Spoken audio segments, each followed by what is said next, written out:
சிதுபகல் கிச்சனுக்கு வணக்கம் ஃப்ரெண்ட்ஸ். இன்றைக்கி நம்ம பார்க்க போகிறது பன்னீர் பாலக் இட்லி வந்து எப்படி பண்ணுறது அப்படின்றத பார்க்கலாம். அதுக்கு வந்து நான் என்ன பண்ணி வச்சுருக்கேன்னா, பாலக்கீரை வாங்கி வச்சுருக்கேன். சின்ன சின்னதாக மிக்சியில் வந்து போட்டு அரைச்சி வந்து நல்லா இட்லி மாவோட கரைஞ்சி எடுத்துக்கலாம். ஸோ அது கூடவே தனியாக வந்து என்னென்னா பன்னீரையும் வந்து சின்ன சின்ன துண்டுகளாக கட் பண்ணி அதையும் வந்து நம்ம வந்து என்ன பண்ணலான்னா நல்லா வந்து ஃப்ரை பண்ணி எடுத்து வச்சுக்கலாம், கட் பண்ணி வச்சுருக்கிறத.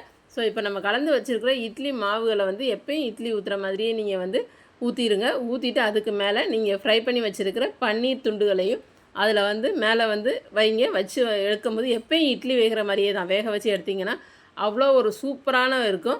ரொம்ப ஹெல்த்தியான ரெசிபி கூட இந்த இட்லி வந்து நீங்கள் செஞ்சு கொடுக்குறது. கீரை சாப்பிட மாட்டேன்னு சொல்கிற குழந்தைங்க, பன்னீர் சாப்பிட மாட்டேன்னு சொல்கிற குழந்தைகளுக்கு இட்லி கொடுக்குற மாதிரியே நீங்கள் எல்லாத்தையும் மிக்ஸ் பண்ணி கொடுத்துடலாம். இது வந்து ரொம்ப ஹெல்த்தியான ரெசிபி. கண்டிப்பாக நீங்கள் ட்ரை பண்ணி பாருங்கள். ட்ரை பண்ணி பார்த்து எப்படி இருக்குது அப்படின்றத மறந்துடாமல் கமெண்ட்ஸில் கொடுங்க. புது வியூவர்ஸ் யாரும் பார்க்குறீங்க அப்படின்னா மறந்துடாமல் சப்ஸ்கிரைப் பட்டனையும் கிளிக் பண்ணுங்கள். அப்போ தான் நான் கொடுக்குற அடுத்தடுத்த வீடியோஸை வந்து நீங்கள் மிஸ் பண்ணாமல் பார்க்க முடியும். இங்கே பாருங்கள் எந்த அளவுக்கு அழகாக வெந்து பார்க்குறதுக்கு எவ்வளோ சூப்பராக இருக்குதுன்னு சொல்லிட்டு.